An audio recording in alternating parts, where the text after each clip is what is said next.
Welcome to the Lakelands football show, friends and family, and whoever else is watching. Before we get to the actual football this week, we'd like to thank all of our loyal viewers for tuning in again. What is this, week 4? Supposedly. God, it's incredible.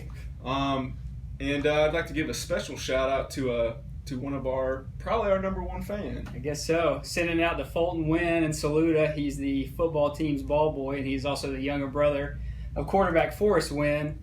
Let us know if anything's going on down there. But, last week's game of the week, Abbeville and Emerald. Emerald has a great secondary. Unfortunately, Abbeville doesn't throw the ball very often. So, Abbeville kind of came up on top on that one. And this week we're looking at Greenwood at Spartanburg, which is going to be covered by the Spartanburg newspaper for us. Andrew, what do you think is going to happen in that game Friday? Well, it's a tough game for Greenwood to follow up on. They had a really tough, surprising loss to Northwestern, 52-7. It's not often Greenwood gets beat like that, and now they got to turn around and face the unanimous top team in the state in Spartanburg. I think some national polls have them as the 10th best team in the country. They have a lot of weapons. It's not looking good for the Eagles. Yeah. I think they'll fare a little bit better than they did against Northwestern. I think that game was an anomaly, but unfortunately, I believe that Greenwood's going to get another loss Friday night.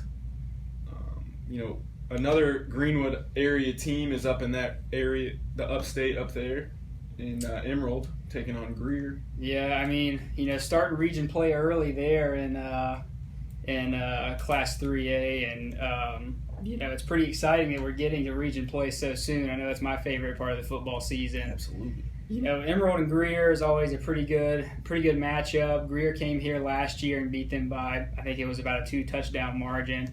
They return a lot of the people from that team, and it's why they've been one of the top teams in the polls of 3A all year.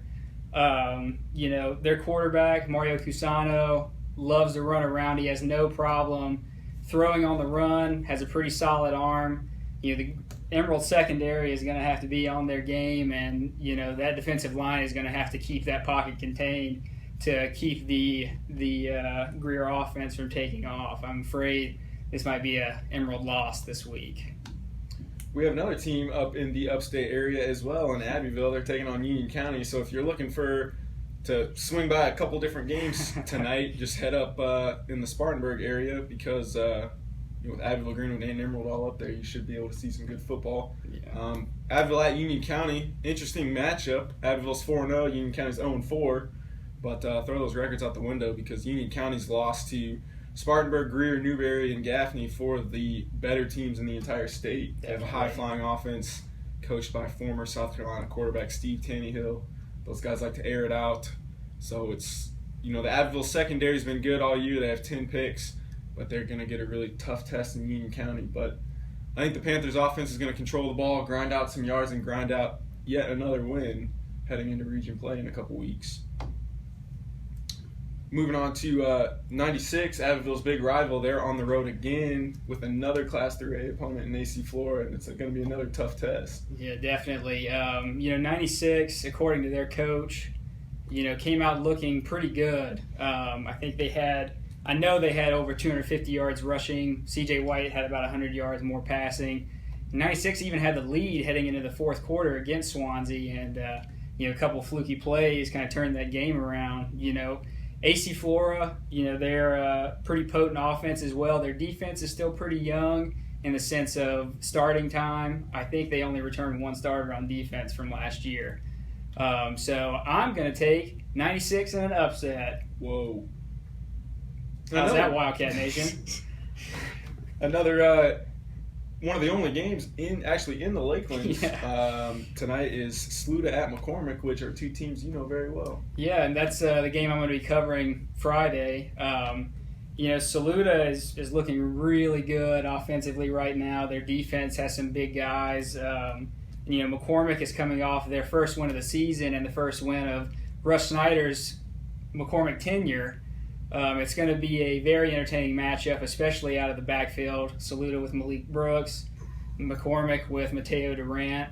For McCormick to hold tight with this Saluda team, their offensive blocking is going to have to be on point, because if they don't get any space, that defense can swarm, and then Saluta's going to take off. I think it's going to be a really, really good matchup, but I think Saluta's going to be 4-0 by Friday night. Did Malik Brooks rush for more than 150 yards last week? Yes, he did. I said until someone stops him under 150, I'm going Saluta. So Yeah. Saluta once again. Another good matchup in the Lakelands for if you want to stay in town. Dixie's at Ware Shoals. Neither one of those teams have won a game yet, so something's got to give there. Yeah.